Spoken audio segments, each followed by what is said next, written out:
As a journalist trained in law, I'm especially attuned to this phenomenon of fake news. That is, reports that seem persuasive at first, but which turned out to be based on half-truths or outright falsehoods once they're examined more carefully. And believe it or not, even Christmas has been victimized by fake news. For instance, if you peruse the internet or read books by certain skeptics, you're bound to see the charge that Christmas, with its virgin birth of Jesus, is actually based on similar legends and mystery religions that came before Christ. In other words, Christianity is merely a copycat religion that plagiarized this idea of the incarnation from earlier mythology. And therefore, it's only really as valid as the fanciful tales about Zeus or Perseus. Thomas Jefferson said in 1823, "The day will come when the mystical generation of Jesus by the Supreme Being as his Father, in the womb of a virgin, will be classed with the fable of the generation of Minerva in the brain of Jupiter." A contemporary skeptic put it this way: "The notion that Jesus had no human father because he was the Son of God was originally a pagan notion. Gentiles in pagan culture expect a man whose life embodied divinity to have a divine father and a human mother. The virgin birth thus corresponds to what Gentile Christians expected in a biography of Jesus." But is all of that true? Is Christmas really built on mythology? Was the idea of a virgin birth merely appropriated from earlier legends or tall tales? Or does it stand on a solid foundation of historical truth? Let's take a deeper look at all of this. In this session, we're going to dig beneath the fake news and get to the real story about the birth of Jesus. This is going to be fun. This is going to be like my old newspaper days.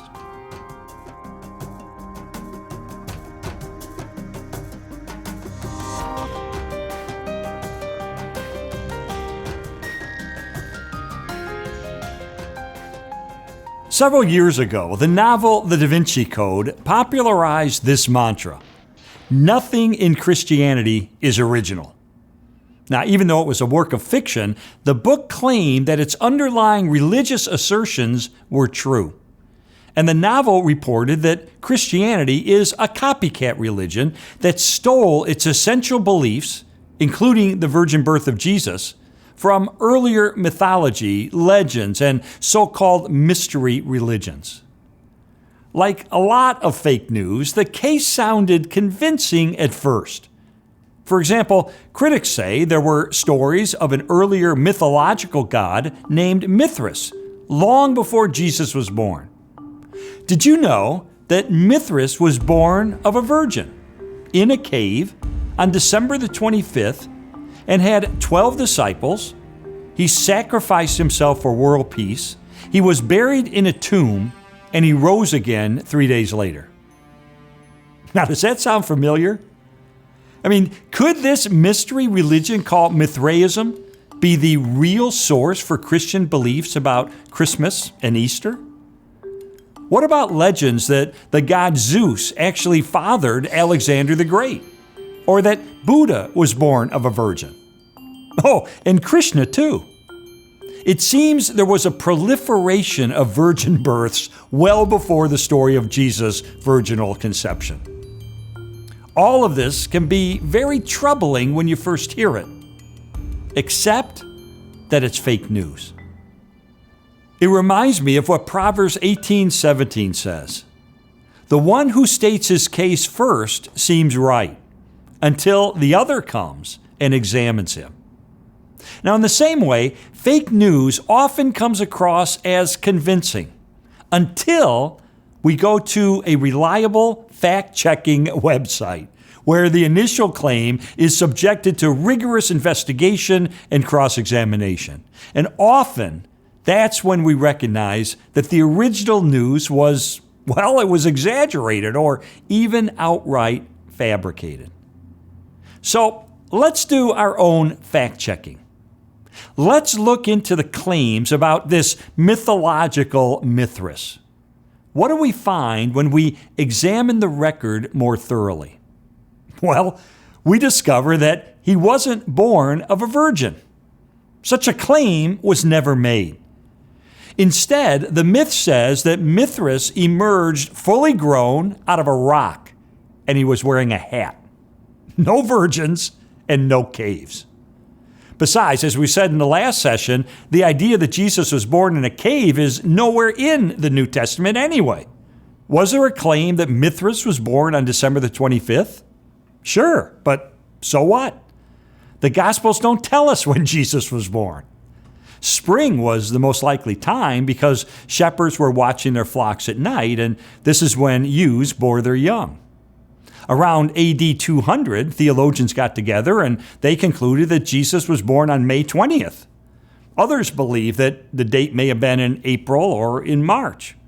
It wasn't until the 4th century that December the 25th was chosen as the date to celebrate Jesus' birth, in part to bring a Christian influence to the pagan celebrations of the winter solstice. So right down the line, the supposed parallels disappear. Mithras didn't have 12 disciples. In the Iranian version, he had one follower. In the Roman version, he had two. Mithras didn't sacrifice himself for world peace. He was known for killing a bull. And there are no records of any beliefs about the death of Mithras, and therefore no beliefs at all about a supposed resurrection. So this is what we find whenever we investigate claims of cases involving virgin births. For example, the mother of Alexander the Great, Olympias, rejected the story that he was conceived through Zeus. The Hindu god Krishna wasn't born of a virgin. His mother already had 7 previous sons, as his followers readily concede. As for Buddha, his early years are shrouded in mystery, but according to legends that developed 500 years later, Buddha's mother dreamed that he entered her in the form of a white elephant, fully formed. And get this, she had been married for many years prior to this, so she certainly wasn't a virgin. One of the most frequently cited parallels to the Jesus account is the story of Dionysus. He was a god of wine and fertility, who was also known as Bacchus. I asked the historian Edward Yamauchi for his analysis of that mythological story, and he told me this, quote, "No," he said, "there's no evidence of a virgin birth for Dionysus. As the story goes, Zeus, disguised as a human, fell in love with the princess Semele, the daughter of Cadmus, and she became pregnant. Hera, who was Zeus's queen, arranged to have her burned to a crisp, but Zeus rescued the fetus and sewed him into his own thigh until Dionysus was born." So, this is not a virgin birth in any sense. I asked Yamauchi about the story of Zeus impregnating Dania through a shower of gold and her giving birth to Perseus.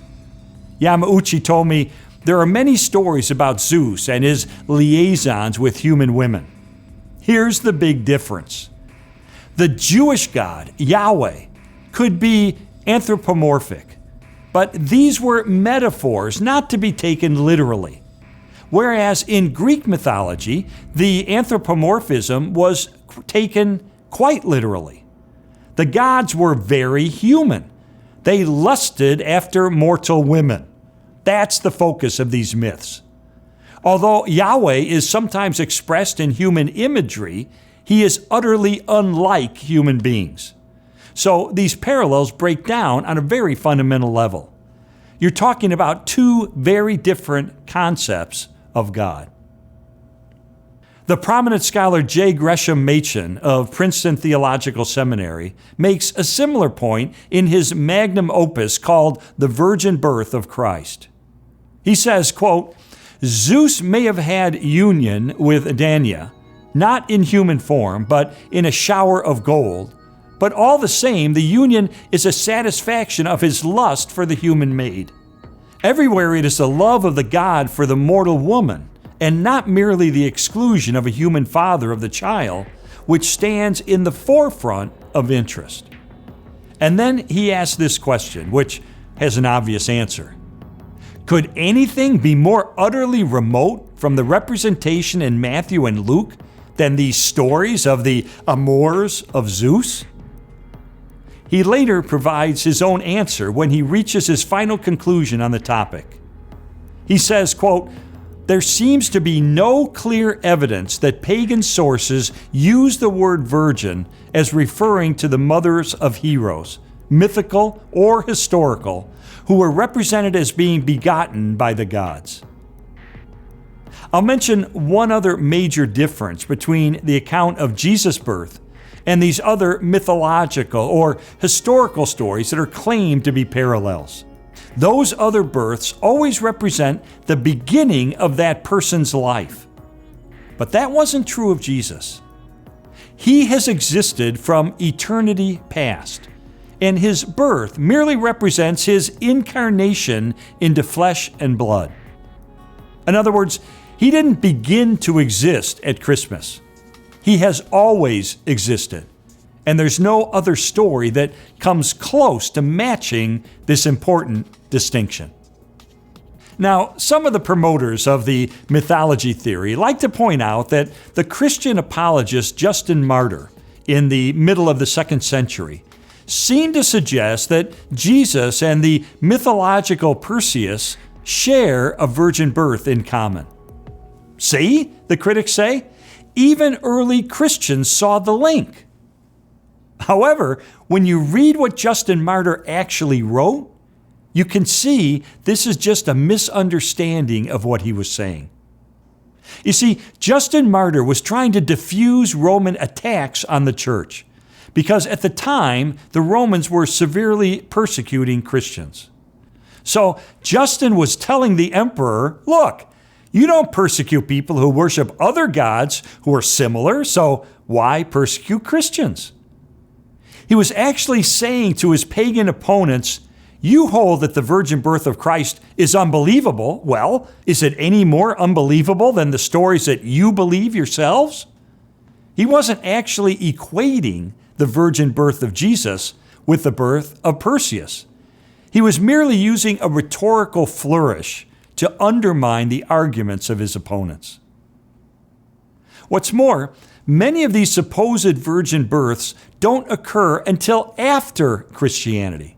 So if there was any borrowing, it would have been in the other direction. For instance, Zoroaster lived hundreds of years before Christ, but the idea that his mother conceived him by consuming a sacred drink doesn't appear until 900 years after Jesus. And even if some stories did come before Jesus, that doesn't mean they influence Christianity. After all, Christianity is rooted in Judaism, which is a religion that strongly resisted the incorporation of pagan beliefs. It's a logical fallacy to say that just because something occurred earlier, it necessarily influenced something later. For example, Plato wrote about the existence of God a long time before the Apostle Paul. But the Apostle Paul never depended on the Greek philosopher in writing his epistles.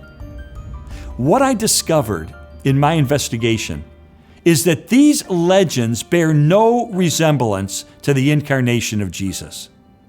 They are generally mythological tales about gods desiring mortal women who give birth to half-human, half-divine heroes who have the same weaknesses and the same sins as we do. That's in stark contrast to the accounts about Jesus. The truth is that proponents of these myth theories often mistranslate texts, they lift quotations out of context, and they use Christian terminology and imagery to try to force parallels where none exist. And that's not just a conclusion of conservative Christian scholars. Thomas Boesluper, who was a liberal professor who wrote a book on the virgin birth, even though he personally doubted whether it was historical, he nevertheless scoffed at the suggestion that the virgin birth was derived from pagan myths. His conclusion was really scathing. Let me quote it to you. Contemporary writers invariably use only secondary sources to verify such claims. The scholars whose judgments they accept rarely produced or quoted the primary sources. The literature of the old German school of religion, which has become the authority for contemporary scholars who wish to perpetuate the notion that the virgin birth in the New Testament has a non-Christian source, is characterized by brief word, phrase, and sentence quotations that have been lifted out of context or incorrectly translated and used to support preconceived theories. Sweeping generalizations based on questionable evidence have become dogmatic conclusions that cannot be substantiated on the basis of careful investigation. Another leading scholar told me this, quote, "I don't think anyone can make a convincing case that the virgin birth of Jesus, which is reported quite soon after the fact and in documents that are sober in their reporting, was derived from any pagan or other sources." And one of America's premier New Testament scholars, Raymond E. Brown, who taught at Union Theological Seminary in New York for 23 years, came to this conclusion, quote, "No search for parallels has given us a truly satisfactory explanation of how early Christians happened upon the idea of a virginal conception. Unless, of course, that is what really took place." I love the way he put that. We can't identify any way that this idea of a virgin birth could have been imported into Christianity. So where would it have come from? Unless that's what actually occurred. Friends, the bottom line is this. The reports of Jesus' birth, his teachings, his death, and his resurrection appear in a historical context. They're based on eyewitness accounts and are recorded virtually immediately after his life. They bear the earmarks of authenticity. They aren't the kind of flights of fancy that are found in mythological tales. So when we celebrate Christmas, we can be confident we're commemorating the birth of the unique Son of God, who came on a mission to seek and save those who are spiritually lost.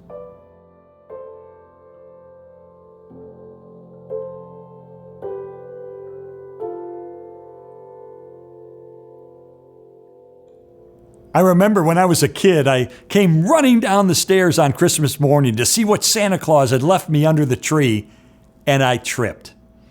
And as I fell forward, my arms flailed as I desperately tried to grab the air as if the air was somehow going to break my fall, which of course it couldn't.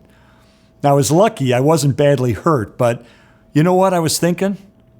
That's a bit what it's like when we try to grab a hold of legends and make-believe and wishful thinking and even fake news. They can't save us and they can't support us. Instead, we need to anchor our lives in something solid. And that's what the Word of God is. It isn't mythology, it's reality. It's based on truth. So this Christmas season, it's a good time to ground ourselves once more in the Scriptures. You know, mythologies begin with phrases like, once upon a time. They're not rooted in history. They don't claim to be based on eyewitness testimony. They're like bedtime stories meant to entertain or teach a lesson. But that's not what the New Testament is like. On the contrary, the Apostle Peter writes in 2 Peter 1:16, "For we did not follow cleverly devised tales." In other words, we didn't follow fairy tales or mythology when we made known to you the power and coming of our Lord Jesus Christ, but we were eyewitnesses of His majesty. And the Apostle John declares this in 1 John 1:1, "That which was from the beginning, which we have heard, which we have seen with our eyes, which we have looked at and our hands have touched. This we proclaim concerning the word of life. Now, that's the kind of truth that we can confidently anchor our lives in.